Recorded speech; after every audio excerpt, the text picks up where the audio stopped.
Welcome to Tech in the Right Direction, the podcast. This week, I'll be speaking with Melisa Widner. Melisa is the CEO of Lighter Capital, the pioneer and leader in revenue-based financing for tech startups, founders, and companies. Previously, Melisa was the managing director of NAB Ventures, the VC arm of National Australia Bank, and the general partner at Seattle-based SeaPoint Ventures. She is a co-founder and chairperson of Sydney-based Heads Over Heels, an organization that supports women entrepreneurs running companies with high growth potential. Welcome to the show, Melisa. I'm so happy to have you on. Thanks, Jennifer. I'm really excited to be here. Great. Let's get started. So, Melisa, as a woman supporting tech, can you share with us your career journey and how you got to where you are today? Yeah, so I was always pretty entrepreneurial. I was one of those kids that had businesses, but I ran an industrial supply company that was a turnaround early in my career. I started a software company in Silicon Valley in a little bit also early in my career, actually, and both of those companies had very successful exits. And then I spent a little time in banking, but I went into venture capital in 2000 and have been in the venture capital industry for the better part of 2 decades. Most recently, I was running National Australia Bank's venture fund out of Australia, and one of our portfolio companies at National Australia Bank, a company that National Australia Bank and Silicon Valley Bank invested in, is Lighter Capital. And I went on to Lighter Capital's board in 2018. And then in 2020, when we needed to bring in a new CEO to Lighter Capital, I just really liked the company and had a vision for it. So I became Lighter Capital CEO in about 2 years ago. Oh, great career, starting out as an entrepreneur and then going to banking and then really becoming a venture capitalist. That's great. Yeah, and one thing that is probably relevant, well, for a lot of things, but for this podcast, I am the co-founder and the current chair of an organization out of Australia called Heads Over Heels that supports female entrepreneurs running high growth companies. That's a not-for-profit organization. So that's probably one of my biggest areas of passion. That's great. So we share a lot of the same passions. So, I read something not too long ago that said 2% of venture capitalist funding goes to women businesses. What do venture capitalists look for? Why only 2%? Yeah, and sadly, the number is changing, but it hasn't changed that much. What is changing, what I've noticed over my 2 decades, and what is borne out with data, is that actually more women are getting funded. We're still not seeing the absolute dollars go because so many of those really large rounds are not going to women-led companies. But what venture capitalists, well, historically most venture capitalists have been men. I mean, they were almost all men when I started my venture career in 2000. But that's also changing very slowly, but that is changing, and we're seeing a lot more women enter the field. And most of the big firms now, I don't know if I should say most, but a lot of the big firms now have at least a woman at the junior level. And that might not sound very impressive, but if you went back 10 years ago, that would not have been the case. So it's changing, and there's been a focus on it, which is a good thing, because we know that when there's more women writing checks, there will be more women getting funding. But I would say, one of the reasons women have not historically received the same share of VC funding as their male counterparts is that VCs really look for pattern recognition. We all have unconscious biases. So what you're used to seeing are, male entrepreneurs running these venture-backed tech companies that go on to, become large companies and create a great return for shareholders.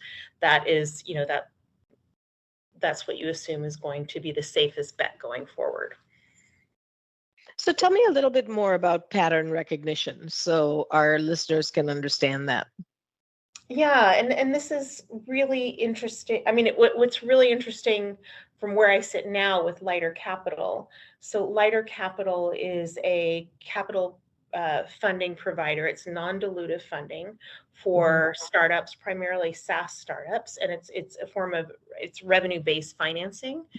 And essentially, we provide funding to companies. It's a form of debt. They pay us back a percentage of revenue until the loan is paid off. So it's very founder-friendly revenue. Lighter doesn't take any equity. We don't take any control. But that doesn't sound like a direct answer to your question. But in Lighter's decision-making process, we are completely data-driven. So whereas a VC, a VC's decision-making process, there's data that goes into that as well. But I know from being a VC, and a lot of VCs you talk to, they say the number one thing they're looking at is team. And team is a subjective measurement, right? So what's interesting in looking at Lighter and looking at all the companies, Lighter has done close to 1,000 financing rounds since we started over a decade ago. That about 41% of the companies we funded have either a female founder, leader, or a female on the senior management team, which is a much higher percentage than you'd see in venture-backed companies historically. And that's because team isn't even part of what we look at when we're making our decision, our investment, our decision whether or not to invest. It's all driven by data. So it's interesting when you take out that, that bias. And there isn't, the pattern recognition that we look for at Lighter is completely driven by the numbers. It's customer churn, it's customer growth, it's, revenue growth. So when you take out that bias, how more money flows to, to women and companies that aren't, led by, what we would typically see as a tech founder. So are there more companies like Lighter out there that are data-driven rather than, the VCs that are team-driven? Yeah, and look, to be clear, VCs would say they're data-driven as well. Right. But there are, and this space, Lighter was really the pioneer in this revenue-based financing space. And especially in the last few years, we've seen more entrants, which is great. And there's been a growing awareness that there's this form of capital available to grow your business. And I should also mention that we are not, our revenue-based financing from Lighter Capital and venture financing are not mutually exclusive.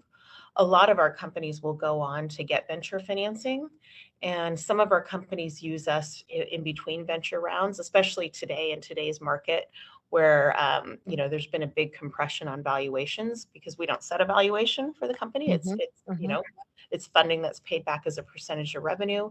It's a good alternative for in between venture rounds. But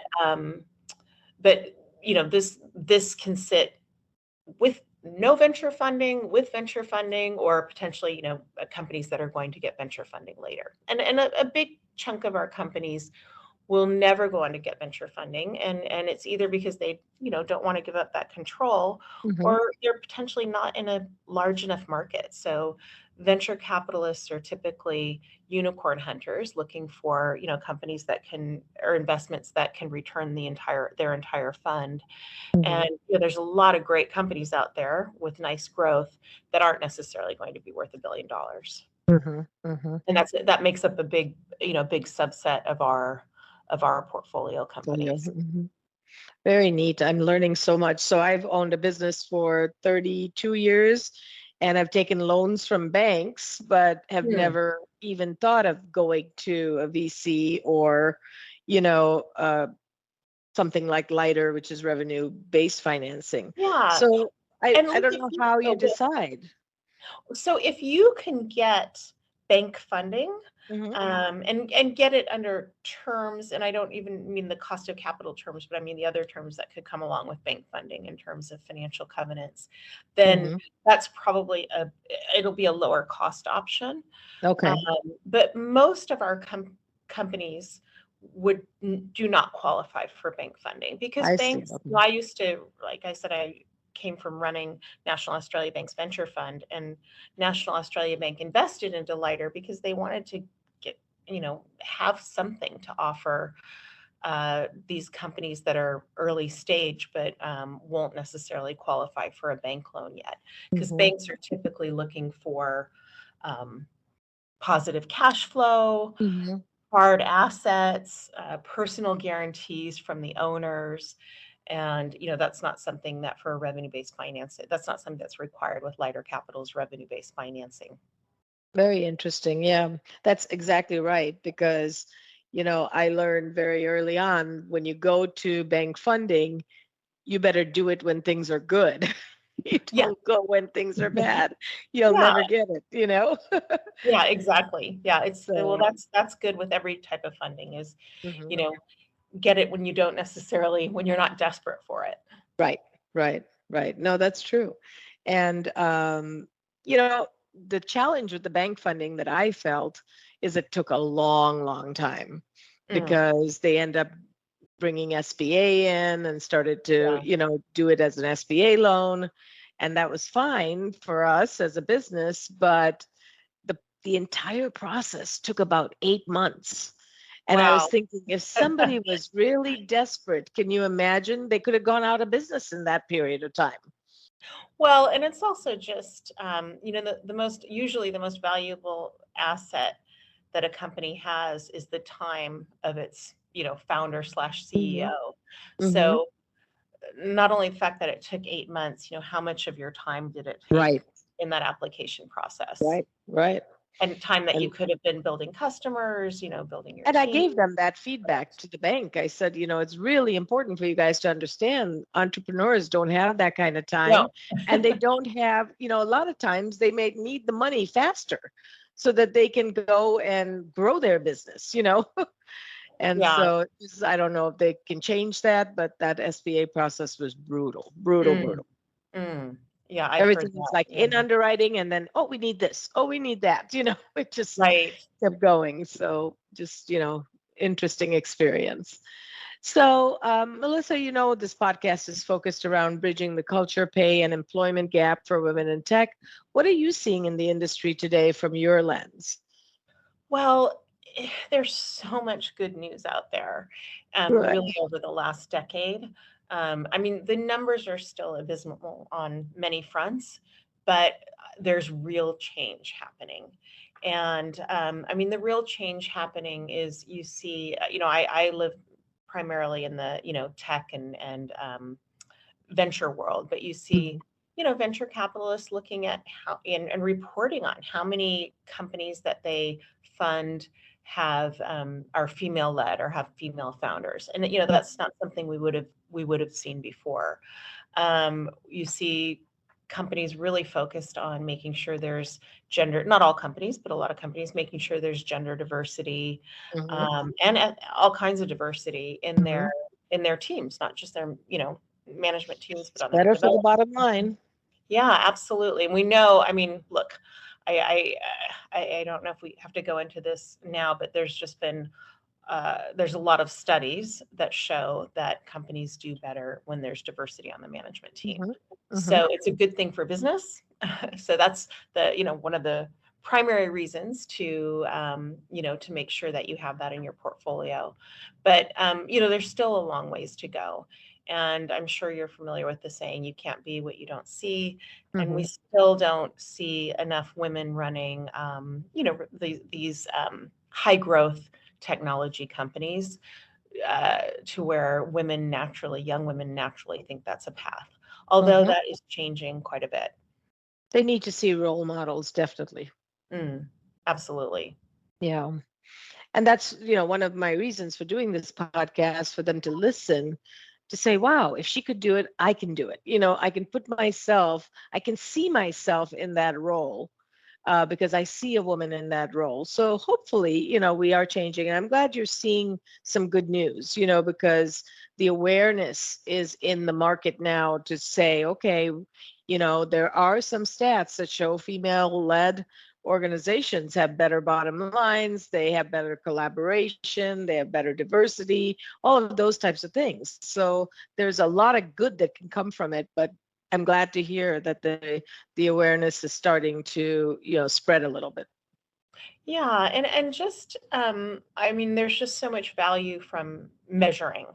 So, one example is the ASX 200. Those are the top 200 publicly listed companies in Australia. And back in, I'm going to have the dates exactly right, but let's say 2009 or 2010, companies started reporting on the number of females they had on their boards. So if you were an ASX company, you had to report on it. So there was no mandate or there was no minimum requirement. You didn't have to have any, but you did have to report on it. And at that time, and again, I might be a little bit off on the dates here, but there were about 9% of public company directors in Australia for the ASX 200 were females. And then you fast forward 10 years later, it was close to 30%. It may even be more now. Wow, But that's great. what changed is once people start reporting on it and measuring it, they start realizing, okay, there's probably some change we need to make here. Yeah, the awareness is half the battle. I always say that. So that's really true. Yep. That's great to hear. That's great to hear. So what are some lessons or best practices that you can share around running a SaaS business? Well, there's so many, and in fact, Lighter Capital on our site, which is lightercapital.com, we have, I was just looking at this with our head of marketing, but we have produced 340 pieces of content research around this, mostly around this. So there's lots of information there. So depending on what you wanted to look at, depending on the sector, depending on, are you talking about what are the best practices around marketing or around sales?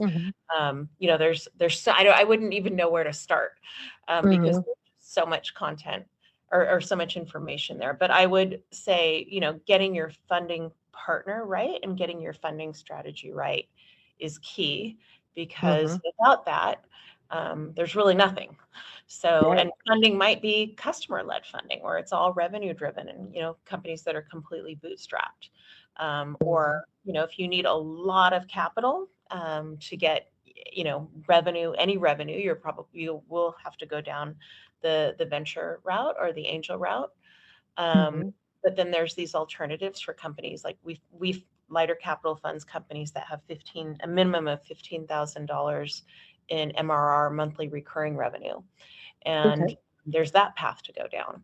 So I would say, when I look at companies that have made, mistakes that are hard to recover from, a lot of times it has to do with the funding strategy, having the wrong funding strategy. So having the right funding strategy and having the right funding partner is critical. Absolutely. And when you're looking for funding for your company, it's important to look at what else are you getting beyond money from your funding partner. Yeah, are you getting introductions? Are you getting their network that you can, that you can, leverage? That's really important. Yep. Yeah, exactly. And that's going back to this organization that I chair in Australia called Heads Over Heels. What Heads Over Heels does is they select a portfolio of female-led high-growth companies. You have to be a high-growth company to support, and the support is introducing them to a network, and it's the network of Heads Over Heels, what Heads Over Heels calls our connectors. And these are senior business leaders, both men and women, who are willing to open up their networks, make introductions for these, really impressive female-led businesses. And what we know is that in general, there's lots of exceptions to the rule, but in general, women aren't as well connected as men. They have access to the networks that are very helpful in growing your business, just particularly around the networks for obtaining capital and any of the networks for getting strategic relationships that help growth. I think all kinds of networks, because I've been in business many years, and I always see that women don't have the opportunity to be at more networking events and things like that. They're taking care of their children. They need to go home. They need to, whereas men have more of that freedom so they can go out and network more and build that network, whereas women don't have that opportunity all the time to do that. And hopefully that's changing now. But, that is a big piece of growing your business is your network. Yeah, Jennifer, that is such a good point. And I think even today, in fact, I was just lamenting that fact with somebody from Australia about who's, I can't even remember, but putting together, different events, these sort of networking dinners that are for women and men. And they wanted to make sure, it was in the tech space, they wanted to make sure, that they had gender diversity at these events. And what they found is that women were a lot more likely to cancel at the last minute or not show up at the last minute than men were. And I have found that as well. And I think it's probably, exactly what you said. They're more oftentimes they're taking care of the kids and so doing the networking pieces that take place, those breakfasts and those dinners, and even the weekends are, it shouldn't be. It shouldn't be, but they don't have that ability to just drop everything and go. Yeah. And the responsibilities are there and they, take it seriously. And I saw something that talked about how many millions of women left the workforce during the pandemic because it was way too stressful for them to manage a job and kids and homeschooling and a spouse at home, actually working from home, the bandwidth, the devices, all of those things were big challenges. So that was very sad because, we work so hard to get women into the workforce, into technology, and then they're leaving and it's just frustrating, but hopefully they're all coming back. Yeah, and not at the rate that we would hope, right? No, right. So I think that, having worked I spent some time at a big company at National Australia Bank and spend time with a lot of other big companies and looking at, this is something that they struggle with. They know that they lose a lot of, their great team members when they go on maternity leave to have children. A lot of times they're not coming back.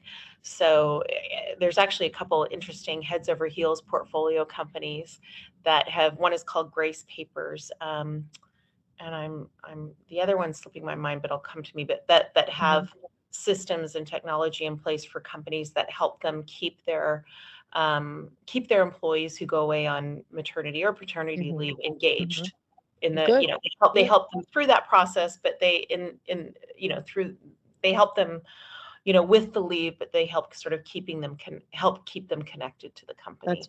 That's great because they don't want to lose that, connection because then you have to start all over and it's very hard. Yeah, absolutely. And one thing that I am really heartened to see is that more that men are taking paternity leave. That's becoming more common. We offer the same leave to men as we do to women at Lighter Capital. We offer paid maternity and paternity leave, and it's not different for either one. Nice. And I think that that has to happen. The childcare responsibilities have to be split more equally divided.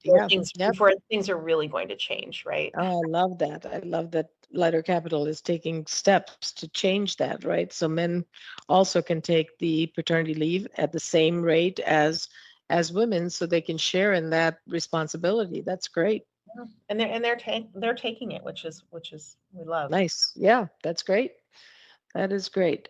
So, we learn every day. We learn something. As you look back on your career, is there anything you wished you had known about leading a tech business then that you know now? Well, I think one thing I did well, but I should have done it even more was we talked about this a little bit earlier, but it is you get so much out of the network that you build. And I wish I had spent more time on that. Because it's just when I can look back to a company that I ran, 7 Software, and as I said, that had a good exit. And I can look back to so many of the things that happened that were positive for that company had to do with, meeting the right person at the right time, Mhm. who connected me to, either the piece of knowledge I needed or the person I needed or the funding Mhm. source. So making sure, it would have been better to spend even more time. Yeah. Yeah. And, That's and then I really would, good. yeah. And then also I would say, going back to when I think of when I ran the industrial supply company, and I was, quite young then, I took one vacation in 5 years. Oh, And wow. that is something that was really not a good idea. So, we know creativity comes in the downtime and you get refreshed and reinvigorated. And the So recipe for success is to have that downtime so you can open up your mind, right? yeah, exactly. So I would say I wish I had done that differently. And when I took the helm at Lighter has a policy where we have unlimited vacation. Mm. And I thought, wow, that's pretty generous. That's great. I Mhm. was coming from Australia at the time. In Australia, everybody has 4 weeks. It's sort of, you Mhm. start a job with 4 weeks, you end a job with 4 weeks. 4 weeks is pretty Okay. much standard. Okay. But and everybody takes it.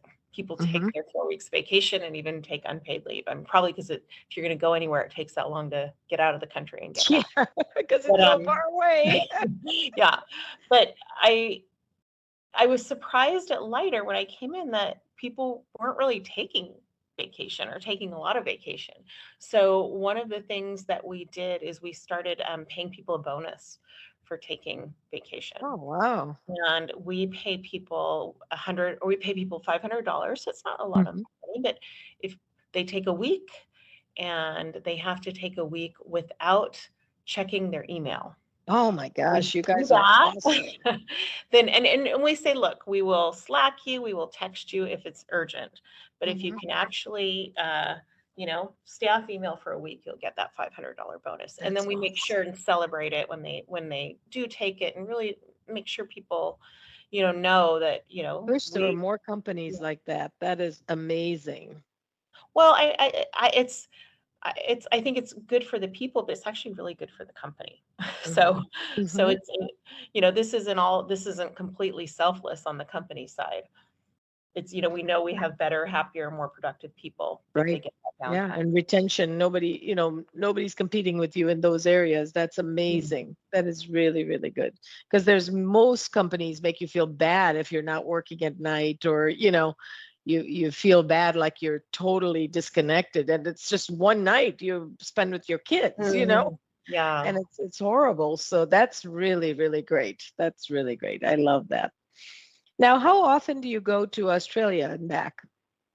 Well, my primary residence is in Australia. Oh, So okay. I split my time. I ended up here a lot of last year because Australia really almost virtually shut its borders when Mhm. COVID crept into Australia last June. Mhm. But I go back and forth. So our team members, we launched in Australia about a year and a half ago. Mhm. And we have team members there. We have team members in the US. We actually have, I think now it's 7 different countries where we have people Okay. working. Going remote was fantastic in a lot of ways. And we went remote, as a lot of Mhm. companies did after the pandemic, and found out that it can work really well. Mhm. But so I spend a lot of time in Australia, probably about half the time. Nice. I want to go. It's on my bucket list. Yes. Uh, Everybody says that, Jennifer, and not a lot of people. Everybody says they're going to visit. Not a lot of people do. So now, there's where the would you perception that it's recommend? really long. Where would you recommend? So I have a friend who lives in Perth, Mm. and Perth is even farther from the yeah, U.S. I know. So where is Sydney the place that we should go, or where would you recommend? Oh yeah, I mean Sydney, Melbourne, Hmm. um, the Barrier Reef. What's left of it. Hmm. Um, there's so many beautiful areas to visit in Australia. But Nice. typically when people Nice. come, they Sydney's the first stop. Right, right. The Opera Okay. House, the Well, I'm beaches. adding it to my bucket list. Yeah, it's a It's on my bucket list, beautiful but now city. I'm I going to highly add the recommend cities it. in there. Yeah. Yeah. Yeah. Probably a really good time to visit right now because the US dollar is so strong. Yeah, yeah. In a lot of countries, actually, I was reading an article that said, we are now on par with the euro, Yeah, which is yeah. pretty cool. Pretty cool. Melissa, this was so much fun. It was an honor to have you on the show. Um, in closing, who inspires you and why? Well, there's a very long list there, but I would say on a daily basis, I have 4 kids. I have 4 boys and Mm, wonderful husband, and I am, inspired by them all the time. that's awesome. That's awesome. How old are your kids? They are, my youngest is 11 and my oldest is 24. Okay, so nice ages that you can actually, you know, inspire them and be inspired from them, Yeah, because I have 2 girls that are in their early 30s, and they inspire me every day. I learn from them every day, which yeah, is really yeah, amazing. right. Yeah, Well, no, that's thank you. great. Thanks for hosting me, Jennifer. It was really nice to meet you, and I love the work that you're doing. And It's I an love the important work that mission. you're doing. Head over heels is fascinating to me. Um, and all the good work that you're doing, where 41% of your funding is going to women. That's really, really great. And we're changing those numbers so that they are stronger and making a difference for women. So thank you for everything that you're doing. If you don't mind, if you could share with our listeners how they can get a hold of you. Yeah, so I'm on LinkedIn. It's Melisa Widner, Mhm. Widner, and it's Lighter Capital, and I'm pretty active on LinkedIn. And Lighter Capital, if you are a company looking for funding, I don't think we talked about this. You talked about how long it took with your bank, but Mhm. Lighter Capital, the application process is about 10 minutes if you're a slow typer. Um, funding within days. So it's, if that's something that people are interested in, it's just lightercapital.com/apply. That's amazing. Thank you so much, Melissa. It was a pleasure and an honor. Thank you again. Thank you, Jennifer. All the best. Take care. Thank you for listening to Tech in the Right Direction. Please take a minute to subscribe or follow so that you never miss an episode. Also, don't forget to like, share, and comment. Thank you. See you next week. From IT skill enhancements to end user adoption training, Directions Training is your resource to help optimize the effectiveness of your technology investments. Over 500,000 students have taken advantage of our wide selection of technology and business training solutions, covering the most popular applications today, such as Microsoft 365, Azure, Windows 10, and more. As a podcast listener, we invite you to take advantage of an exclusive offer. Receive 30 days of free access to our Microsoft official curriculum, on-demand courses for IT professionals or end users. Visit us at www.directionstraining.com/podcast to claim this offer today. Hurry, this offer is only available for a limited time. Success is a journey. Ask for directions.